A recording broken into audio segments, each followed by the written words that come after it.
বাজার থেকে মাছ কিনে নিয়ে আসলে যদি মাছের পেটের মধ্যে ডিম থাকতো তাহলে আমার এত রাগ হতো, কিন্তু এখন আর সেটা হয় না। মানে আমি যখন বুঝতে পারছি যে মাছের ডিম দিয়ে এত মজার আর সুস্বাদু রেসিপি তৈরি করা যায়, তখন থেকে মাছের পেটের মধ্যে ডিম দেখলে আমার আর রাগ হয় না।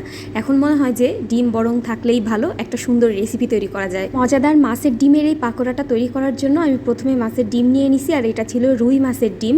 তো মাছটার পেট ভর্তি ডিম ছিল, আর আমি সেই ডিমগুলোকে আলাদা করে রেখে দিয়েছিলাম এরকম করে একটা রেসিপি তৈরি করার জন্য। মাছের ডিমের ওপরে যে একটা সাদা সাদা অংশ থাকে যেটা খোসার মতো লাগে, সেটাকে খুব ভালোভাবে ক্লিন করে নিয়ে তারপর মাছটাকে আমি খুব ভালোভাবে হাত দিয়ে চটকায় নিলাম। মানে মাছটাকে একদম ভেঙে ঝুরু ঝুরু করে ফেলতে হবে। তারপর এর মধ্যে আস্তে আস্তে সব মশলা দিয়ে দিলাম, হলুদ গুঁড়া, জিরার গুঁড়া, ধনিয়ার গুঁড়া, মরিচ, লবণ, আর সেই সাথে দিয়ে দিয়েছি চালের গুঁড়া আর ময়দা। মানে চালের গুঁড়াটা দিলে হবে কি একটু ক্রিস্পি হবে খেতে, আর ময়দাটা দিলে বাইন্ডিংটা খুব ভালো হবে। আর সেই সাথে দিয়ে দিছি হলো সামান্য একটু বেকিং পাউডার, আর এর মধ্যে কুচি করে রাখা মরিচ আর কুচি করে রাখা পেঁয়াজও আমি অ্যাড করে দিছি। একটু বেশি করে পেঁয়াজ দিছি যাতে খেতে একটু বেশি মজা লাগে। তারপর সব মিশ্রণকে একসাথে খুব ভালোভাবে হাত দিয়ে একদম চটকায় মাখায় নিতে হবে।